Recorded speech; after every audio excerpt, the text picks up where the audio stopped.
Hi, my name is Sydney, and today I'm going to be going over the Lyon hypothesis.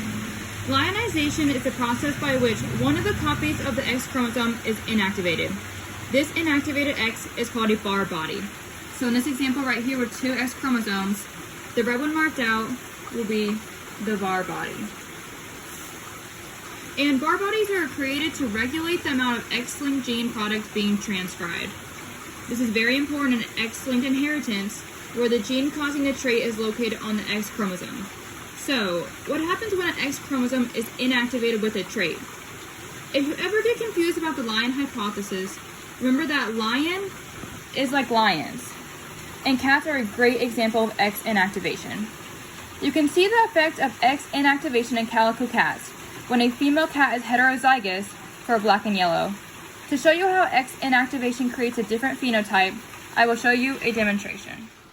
To show the effect of X inactivation, I'm going to show you the phenotypes of 3 crosses between 2 black cats, 2 yellow cats, and a yellow female and a black male. I'm going to use food coloring to show these phenotypes. Here are the results of the experiment. So we can see here that even though this calico cat had a recessive little b and a dominant big B, they still ended up with both colors. And so how did this calico cat get this mixed color? Well, the black patches come from the group of cells in which the X with the black allele is active, while the orange-yellow patches come from cells in which the X with the orange-yellow allele is active.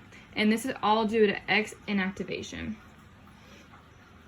And this goes along with why a cloned tortoiseshell cat would not look the same as its mother, even if it was cloned. And that's because cells will express different X's. So one cell might express the paternal X, while the next cell might shut down the paternal X. And so this can lead to different phenotypic expressions. Now in this example, we're going to do a branch diagram. So a yellow short-haired female was crossed to a black male heterozygous for long hair. And here's our cross right here. And so the first thing we're going to do is make a Punnett square. And that is going to be of the coat color. And so we have 50% calico female, 50% yellow male.